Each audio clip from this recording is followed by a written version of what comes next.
la troisième génération de la Hyundai iVent a été utilement améliorée. Ce n'est plus simplement un choix économique. Elle possède désormais la qualité, l'efficacité, la technologie et le style pour rivaliser avec les meilleures citadines du segment. En plus, elle bénéficie toujours de l'un des meilleurs services après-vente du secteur automobile et ses tarifs restent raisonnables. Si vous cherchez une voiture dans ce segment, ce modèle mérite votre attention. Dès le démarrage, vous verrez qu'avec une iVent, tout reste léger et simple à utiliser. Principalement grâce à la direction assistée électrique, et si vous optez pour une boîte manuelle, l'embrayage et le passage des vitesses sont aussi très légers. Ici, la version automatique à double embrayage à 7 rapports est encore meilleure. Cette voiture offre une visibilité avant et arrière supérieure à presque toutes les autres citadines, ce qui facilite la conduite et le stationnement en ville. La version révisée de cette iVent de troisième génération n'apporte aucun changement sous le capot. Différents moteurs sont proposés avec cette voiture. Ailleurs, mais ici, les versions grand public n'ont qu'une seule motorisation. Un moteur essence T, injection directe d'essence d'1 litre, développant 100 chevaux. C'est une motorisation hybride, légère de 48 volts, un système qui récupère l'énergie qui serait autrement perdue lors de la décélération et peut réutiliser cette énergie pour réduire la charge sur le moteur.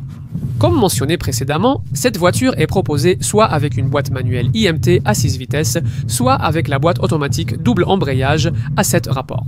Aujourd'hui, nous testons la boîte manuelle IMT, dotée d'un embrayage électronique qui désaccouple la boîte du moteur en roue libre pour économiser du carburant.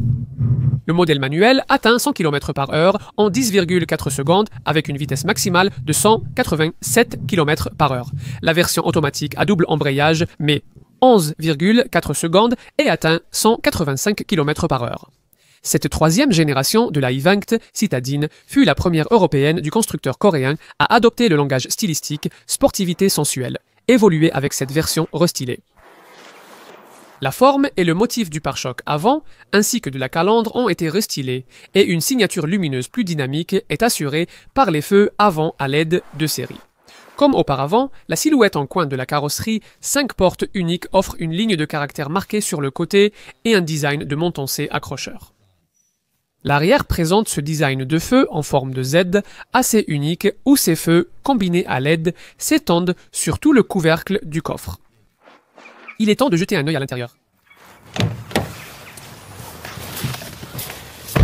Ce modèle restylé semble plus sophistiqué grâce à l'éclairage d'ambiance LED multicolore disponible dès la finition supérieure. Vous le trouverez dans les poignées de porte, l'un des endroits où la marque a cherché à apporter une touche de jeunesse à la décoration de l'habitacle en ajoutant de petites touches de couleurs contrastées, que l'on retrouve également sur les aérateurs et les commandes de ventilation. Vous allez soit adorer, soit trouver cela un peu artificiel. Il y a aussi les surpiqûres contrastées élégantes sur le volant, la sellerie, les panneaux de porte et le soufflet du levier de vitesse. Je n'ai jamais vraiment compris à quel point l'intérieur attire les acheteurs en concession pour ce type de voiture. C'est clairement le cas maintenant, car auparavant l'intérieur avait beaucoup de plastique texturé doux au toucher.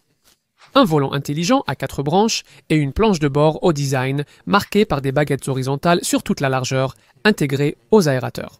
Tous les modèles gardent un écran d'instrumentation d'X,25 pouces encore rare dans ce segment. L'écran change de couleur selon le mode de conduite et, via les boutons du volant, affiche diverses informations entre ces deux cadrans virtuels. Compteur de vitesse numérique, données de trajet, boussole. Un indicateur d'économie de carburant apparaît aussi en bas de l'écran. L'infodivertissement est bien pris en charge, avec un écran tactile central de X,25 pouces sur toutes les versions. Curieusement, seules celles hors finition de base reçoivent des mises à jour à distance.